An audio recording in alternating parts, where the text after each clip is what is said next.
Oke, baik. Assalamualaikum warahmatullahi wabarakatuh.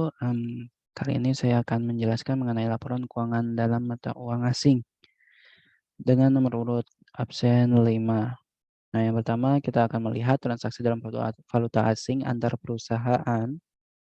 Jadi transaksi antar perusahaan akan dianggap sebagai transaksi dalam valuta atau mata uang asing jika transaksi ini menghasilkan saldo piutang atau utang yang didenominasi atau dinyatakan dalam mata uang selain mata uang fungsional perusahaan.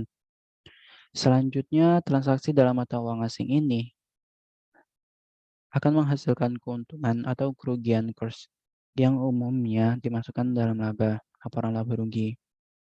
Selanjutnya, pengecualian hanya akan diberikan apabila transaksi tersebut menghasilkan saldo antar perusahaan yang merupakan investasi jangka panjang, yaitu apabila penyelesaian tidak diharapkan terjadi dalam waktu yang dapat diramalkan di masa depan. Jadi untuk transaksi ini digunakan untuk investasi jangka panjang, jadi tidak dapat diramalkan di masa depan untuk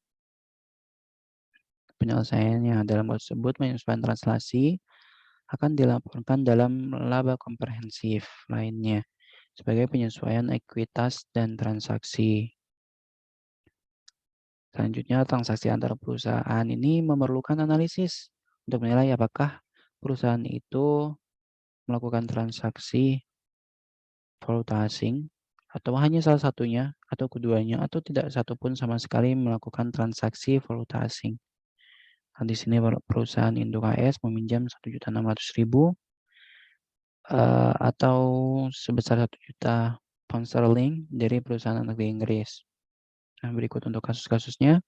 Untuk penjelasannya dari kasus-kasus ini, apabila dolar AS merupakan mata uang fungsional anak perusahaan, jadi anak perusahaan ini menggunakan uh, dolar AS. Nah, kedua perusahaan afiliasi tersebut telah melakukan valuta asing yang akan saling mengakses satu sama lain. Di sini ada kasus 2, maka disebutkan di sini perusahaan anak dia melakukan transaksi valuta asing, yang ini juga perusahaan induk juga melakukan transaksi valuta asing. Atau transaksi antar perusahaan bukan merupakan transaksi valuta asing. Di sini uang pinjamannya menggunakan dolar AS dan mata uang fungsional perusahaan anak ini dia menggunakan dolar AS. Selanjutnya di sini keterangan satu-satunya kasus di mana mata uang fungsional perusahaan anak merupakan mata uang lokalnya. Di sini terdapat di kasus 1 dan 3. Dan ini berpotensi mempengaruhi laba konsolidasi. Nah, kita lihat di sini untuk mata uang fungsional perusahaan anak ini menggunakan pound sterling Inggris dan mata uang pinjaman ini didenominasi menggunakan pound sterling Inggris. Jadi di sini perusahaan anak dia tidak melakukan transaksi dalam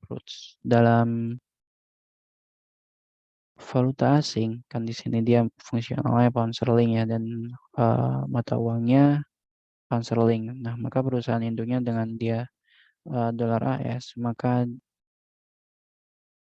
dia melakukan transaksi dalam valuta asing dan sebaliknya juga di sini perusahaan anak menggunakan pound sterling Inggris, tapi untuk mata uang yang digunakan dalam transaksi tersebut adalah dolar AS, maka perusahaan anak ini melakukan transaksi dalam valuta asing.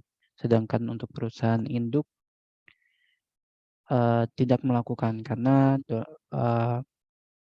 untuk mata uangnya ini yang dilakukan pinjaman ini menggunakan dolar AS.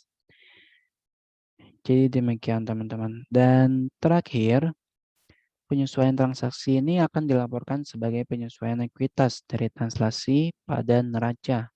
Jika pinjaman bersifat jangka panjang,